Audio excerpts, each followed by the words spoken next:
Bien, hier, nous avons dit que l'interdiction de manger, de consommer la viande partait à partir de Rosh Chodesh, donc la fin de Rosh Chodesh vers le coucher du soleil. Il y a plusieurs minagim. On va tenir le fait que toute la journée de Rosh Chodesh, il est possible de consommer de la viande. Maintenant, dans la consommation de la viande, il y a beaucoup de minagim, surtout pour Shabbat. Il y a certains qui mangent la viande Shabbat. Leur raison est que Shabbat, il n'y a pas de Haverut. Du fait qu'il n'y a pas de Haverut, on peut manger de la viande. C'est bon. Il y a ceux qui disent oui, mais pas de la viande fraîche. C'est de la viande qui a été conservée soit après cuisson dans de l'huile, n'est-ce pas, ou tout simplement de la viande ancienne qui est dans le frigidaire, qui a dépassé 3 jours. Il y a également ceux qui ne consomment la viande que si elle leur est offerte. Si on leur envoie par quelqu'un d'autre pour consommer de la viande, et eux, ils n'achètent pas de la viande, ils ne préparent pas de la viande. C'est de la viande préparée, prête. Il y a ceux qui ne mangent pas du tout de la viande. Ils ne consomment ni viande, ni poulet. Il n'y a que le poisson et tous les plats à l'huile. Jusqu'à quand ça va aller?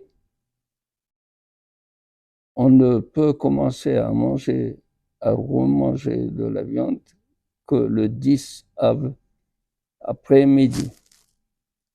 Pourquoi le 10 Av et non pas tout de suite à la sortie de Av?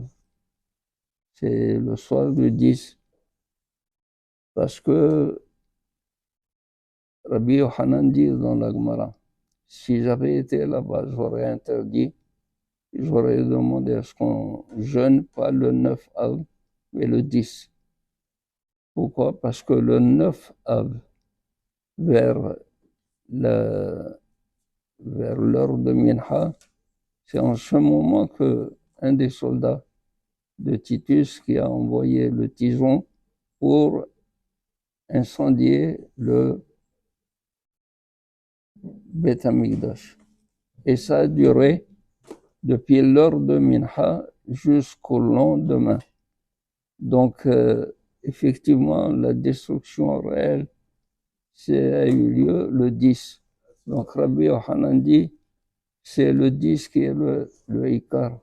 Donc, s'il y a une interdiction à faire, c'est une interdiction même pour le 10, une partie du 10. La partie du 10, c'est quoi? Jusqu'à midi. À partir de midi, c'est permis. Pourtant, il y a des minagim qui, le jour de Tisha B'Av, pour ouvrir le jeûne, certaines familles ont l'habitude d'abattre un poulet. Abattre un poulet, je pense que ils disent, c'est ça, la première interdiction était surtout pour de la viande parce que c'est de la viande qui était pour les corbanotes. Or, un coq n'est pas du tout dans les corbanotes, c'est pour cela qu'il se permettait d'envoyer faire l'abattage d'un coq, d'un poulet, pour pouvoir reprendre des forces et manger, consommer. Voilà ce qu'on peut dire pour de la viande. Qui se coule les chanim